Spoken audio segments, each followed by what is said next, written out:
Okay, so for this one, here's what we need to do next. So we need to get the air. Okay, we got it into the alveoli. Okay, you understand how the air gets into the alveoli.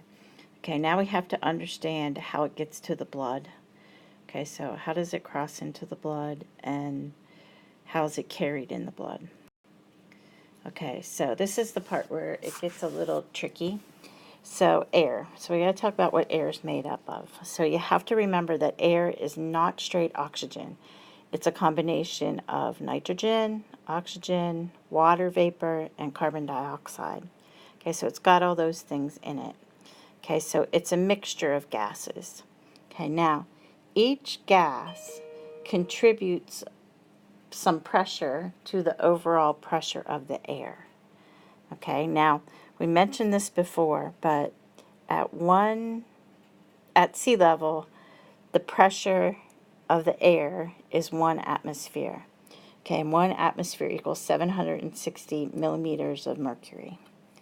Okay, so we can figure out the partial pressure of each gas based on this 760.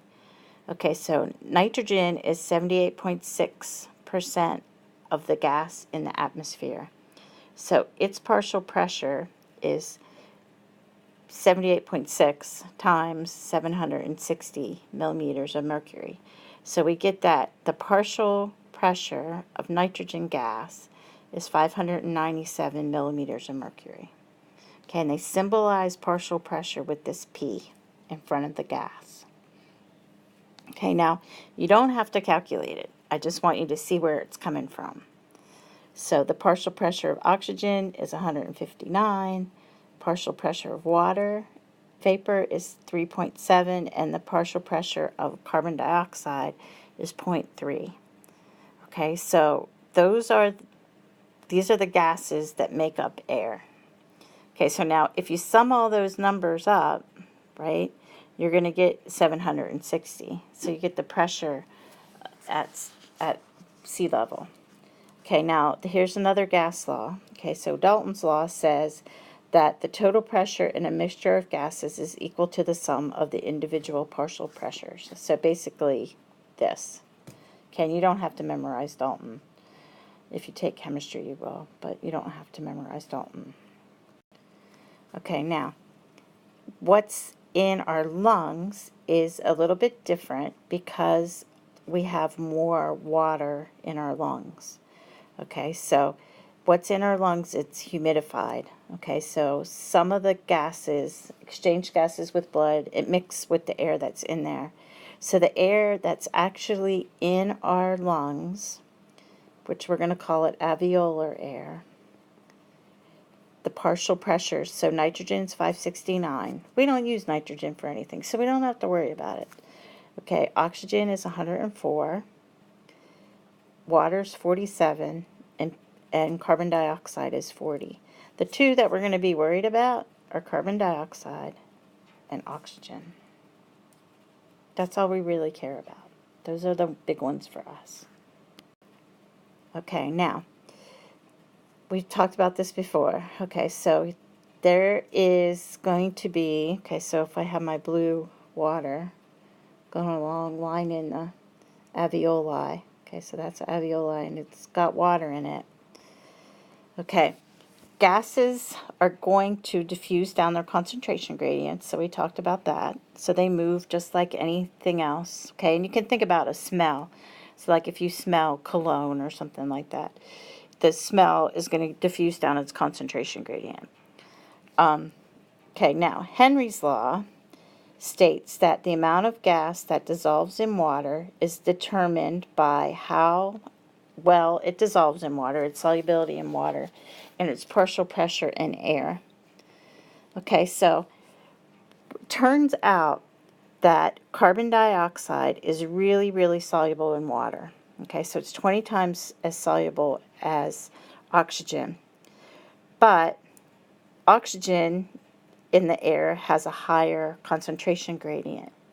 So what's going to happen is the oxygen and the carbon dioxide will actually move at the same rate. So we'll have oxygen going Whoops. Did you see what I did? Erase that. Okay, so let's do the little eraser. Okay.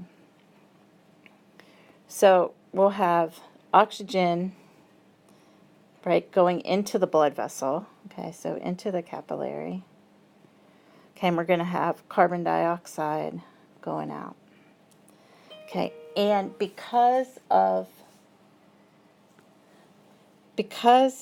these kinds of things, okay, because of the solubility and the concentration gradient, they move equally. Okay, so they're going to move at the same rate. Okay, so the concentration alveolar air is going to be 104. Okay, CO2, I'll show you. Okay, so 46. I'm going to show you all these numbers in a slide in a couple minutes, so hang on. Okay, now, I just told you this, so this is on that other slide, so ignore that because that's a repeat. Okay, now, if we look here, okay, oxygen is 104. Okay, in the capillaries, it's going to be way less. Okay, so in the capillaries, and I can't remember the number. I'm having a brain fart. Let me look. In the capillaries, the oxygen is only going to be 40. Okay, so oxygen is going to move from where the pressure is 104 to where it's 40 until we get to equilibrium. Okay, then we can go backwards. Okay, so CO2 is 46 in the blood. Okay, so in the blood. Okay, but out here it's 40. But carbon dioxide dissolves really well in this water, so it's easy for it to get across. So water's going to move that way. Okay, now, what affects gas exchange?